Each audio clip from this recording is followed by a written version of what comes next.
தொடர்ந்து நேரத்திற்கான தலைப்புச் செய்திகளை பார்க்கலாம்.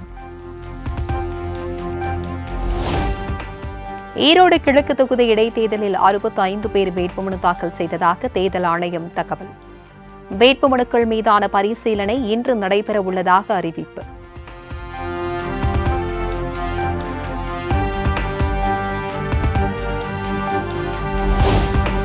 ஈரோடு கிழக்கு தொகுதி இடைத்தேர்தலில் திமுக வேட்பாளர் வி.சி. சந்திரகுமார் வேட்புமனு தாக்கல். அதிமுக, பாஜக கட்சிகள் புறக்கணித்த நிலையில் ந.த.க வேட்பாளர் சீதாலட்சுமி மனு தாக்கல் செய்ததால் நேரடி போட்டி.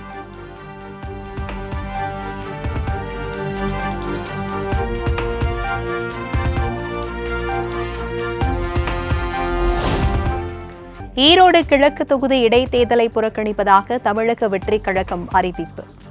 யாருக்கும் ஆதரவு இல்லை எனவும் திட்டவட்டம்.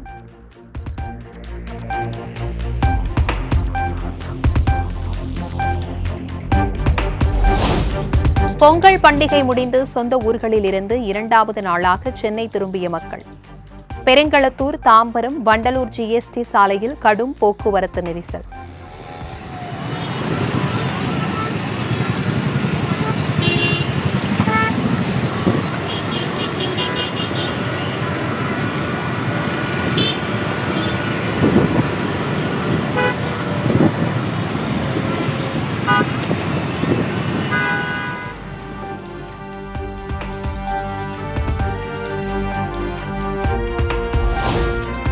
பொங்கல் முடிந்து 2வது நாளாக சென்னை நோக்கி படையெடுத்த மக்களால் ஊரப்பாக்கம், கூடுவாஞ்சேரி பகுதிகளில் கடும் போக்குவரத்து நெரிசல்.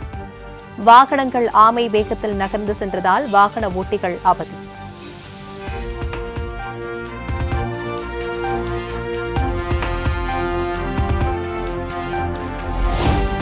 பொங்கல் பண்டிகை முடிந்து சென்னை திரும்பிய மக்களால் நெல்லை ரயில் நிலையத்தில் அலைமோதிய பயணிகள் கூட்டம். முன்பதிவு இல்லா பெட்டிகளில் இடம் பிடிக்க முண்டியடித்துக் கொண்டு ஏறிய பொதுமக்கள்.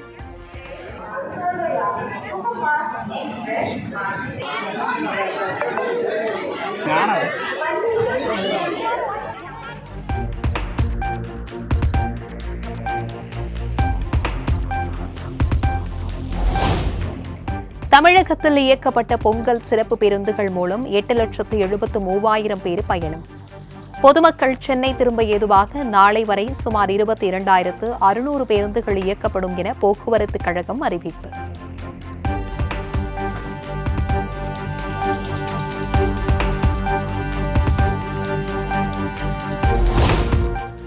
போக்குவரத்து நெரிசலை தவிர்க்க சென்னை திரும்பும் மக்கள் பயண திட்டங்களை மாற்ற வேண்டும். பொதுமக்களுக்கு போக்குவரத்து துறை வேண்டுகோள்.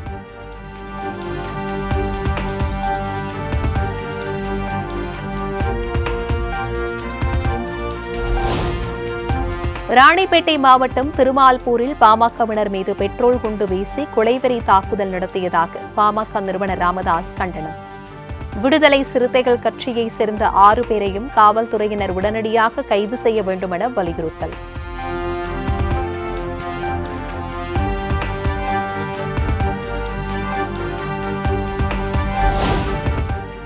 ராணிப்பேட்டை இளைஞர்கள் மீது பெட்ரோல் ஊற்றி கொளுத்திய விவகாரத்தில் கொந்தளித்து பேசிய பாமக தலைவர் அன்புமணி ராமதாஸ், ஆளும் கூட்டணி கட்சி என்றால் என்ன வேண்டுமானாலும் செய்யலாமா, ஓரளவுக்கு தான் பொறுத்துக் கொள்ள முடியும் என ஆவேசம். Violence and all these acts. I strongly condemn all these actions and we won't be a silent spectator anymore. எங்க பொறுமைக்கு எல்லை இருக்கு. இது முதலமைச்சர் புரிஞ்சுக்கணும்.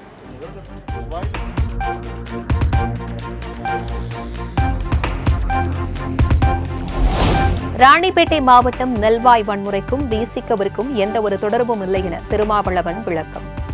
வட மாவட்டங்களில் சமூக பதற்றத்தை உருவாக்க பாமக நிறுவனரும் தலைவரும் முயற்சிப்பதாக குற்றச்சாட்டு.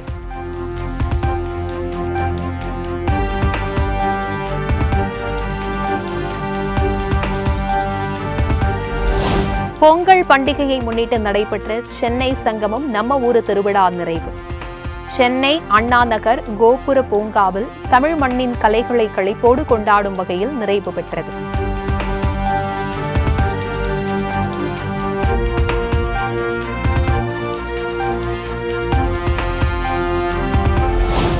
சங்கமம் நிறைவு நிகழ்ச்சியில் தமிழ்நாட்டின் புகழ்பெற்ற கலைஞர்கள் நடத்திய மாபெரும் இசை நடன நிகழ்ச்சி. முதலமைச்சர் மு க ஸ்டாலின், துணை முதலமைச்சர் உதயநிதி, கனிமொழி உள்ளிட்ட ஏராளமானோர் கண்டுகளிப்பு.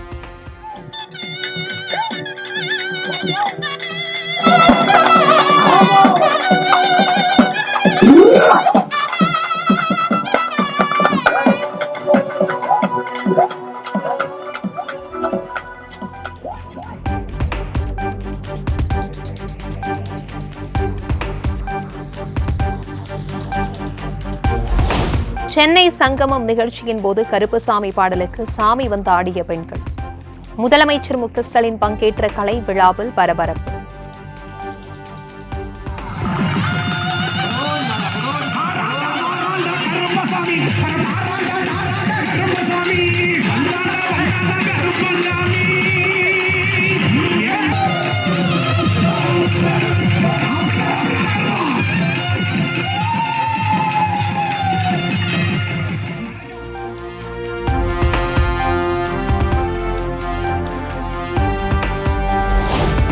வரும் 21, 22 ஆகிய தேதிகளில் சிவகங்கை மாவட்டத்தில் கள ஆய்வு மேற்கொள்கிறார் முதலமைச்சர். சிவகங்கையில் நடைபெறும் நலத்திட்ட உதவிகள் வழங்கும் நிகழ்ச்சியிலும் கலந்து கொள்கிறார்.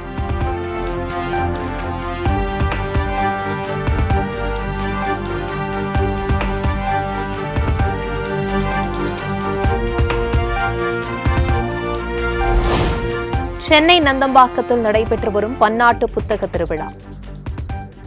மொழிபெயர்ப்பு செய்யப்பட்ட 30 நூல்களை இன்று வெளியிடுகிறார் முதலமைச்சர் மு க ஸ்டாலின்.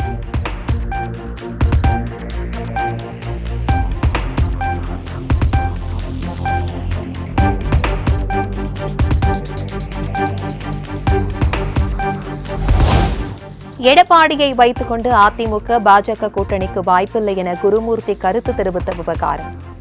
குருமூர்த்தி இத்துடன் வாயை மூடிக்கொள்ள வேண்டுமென முன்னாள் அமைச்சர் ஜெயக்குமார் காட்டம். ஒரு முடிவுக்கு கட்சி வந்துட்ட பிறகு திருப்பி என்ன இவர் பேச வேண்டிய அவசியமே கிடையாது. அதனால குருமூர்த்தி வாயை மூடி நிறுவது நல்லது, இல்லைன்னா வாங்கி கட்டிக்கொள்ள வேணாம்னு நான் கேட்டுக்கிறேன்.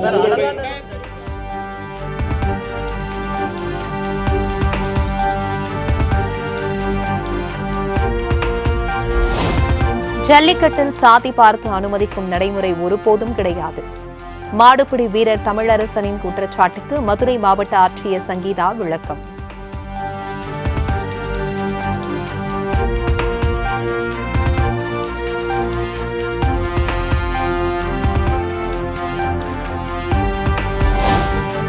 வான்புகழ் வள்ளுவரை சனாதன கூண்டில் அடைத்து காவி உடை அணிவிக்கும் ஆளுநர் முதலில் காவி உடை அணியட்டும். திமுகவின் அதிகாரப்பூர்வ நாளேடான முரசொலி விமர்சனம்.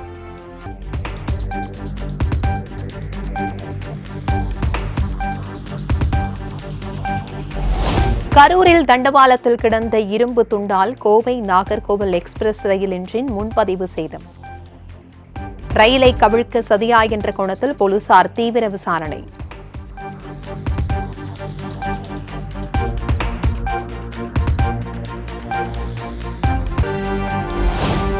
நீலகிரி அருகே படுகரின மக்கள் கொண்டாடிய ஹெத்தையம்மன் திருவிழா கோலாகலம். ஆயிரக்கணக்கான மக்கள் வெண்மை உடையணிந்து நடனமாடி உற்சாகம்.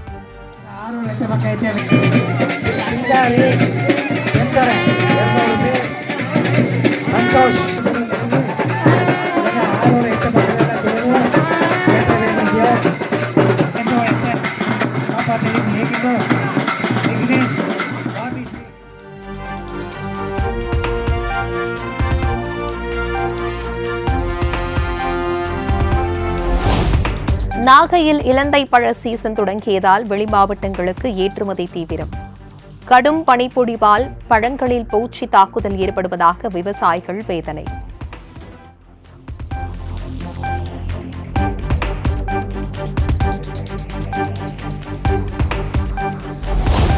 தஞ்சாவூர், திருவாரூர், நாகை, மயிலாடுதுறை, புதுக்கோட்டை, ராமநாதபுரம் மாவட்டங்களில் இன்று கனமழைக்கு வாய்ப்பு.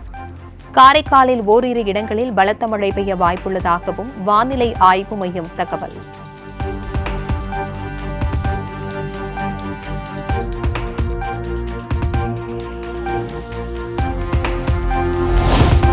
தூத்துக்குடி, நெல்லை, கன்னியாகுமரி உள்ளிட்ட 9 மாவட்டங்களில் நாளை கனமழை பெய்யக்கூடும். சென்னை வானிலை ஆய்வு மையம் கணிப்பு.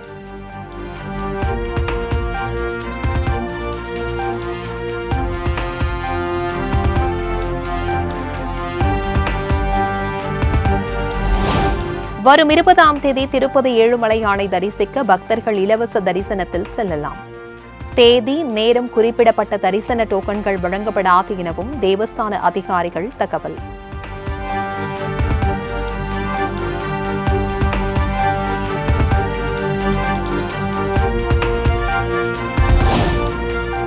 சபரிமலை ஐயப்பன் கோவிலில் மிக சிறப்பு பெற்ற படி பூஜை.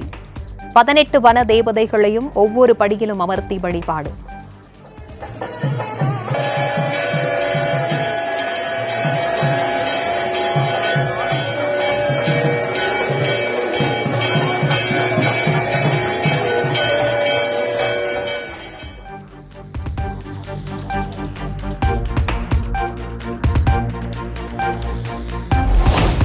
சபரிமலை ஐயப்பன் கோவிலில் நாளை வரை பக்தர்கள் தரிசனம் செய்ய அனுமதி.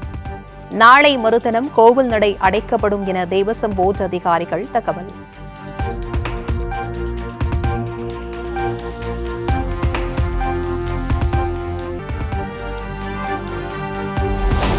நாட்டையே உலுக்கிய கொல்கத்தா பெண் பயிற்சி மருத்துவர் பாலியல் கொலை வழக்கு இன்று தீர்ப்பு வழங்குகிறது கொல்கத்தா நீதிமன்றம்.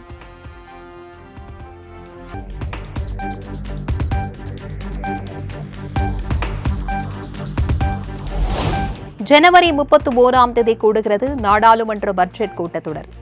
பிப்ரவரி 1ஆம் தேதி மத்திய பட்ஜெட்டை தாக்கல் செய்கிறார் நிதியமைச்சர் நிர்மலா சீதாராமன்.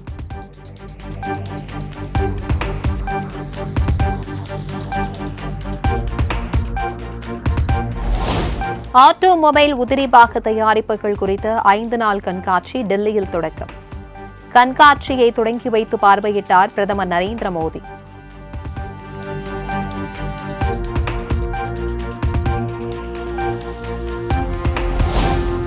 மோட்டார் வாகன போக்குவரத்து துறையில் முதலீடு செய்வதற்கான சிறந்த இடமாக இந்தியா திகழ்கிறது.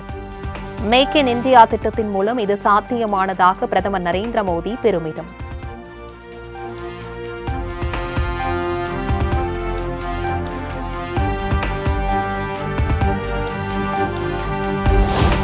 மும்பையில் நடிகர் சயிப் அலி கான் கத்தியால் தாக்கப்பட்ட வழக்கில் வீட்டில் இருந்த ஊழியர்களிடம் தீவிர விசாரணை. இதுவரை ஒருவரையும் கைது செய்யவில்லை என்றும் போலீசார் விளக்கம்.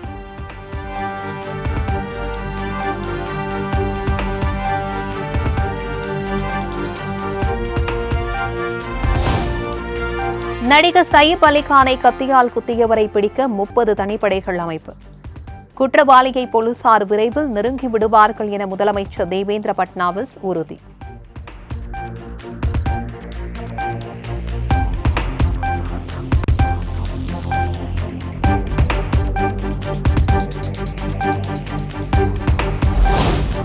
உத்தரப்பிரதேசத்தில் மகா கும்பமேளாவை முன்னிட்டு திரிவேணி சங்கம பகுதியில் குவிந்த லட்சக்கணக்கான பக்தர்கள். அலைக்கடல் என திரண்டிருக்கும் பக்தர்கள் வெள்ளத்தின் பிரத்யேக ட்ரோன் காட்சி.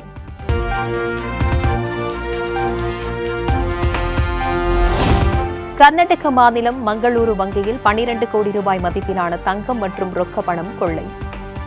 துப்பாக்கி, கத்தி உள்ளிட்ட பயங்கர ஆயுதங்களுடன் கொள்ளையை அரங்கேற்றிய மர்ம நபர்களை தேடுகிறது காவல்துறை.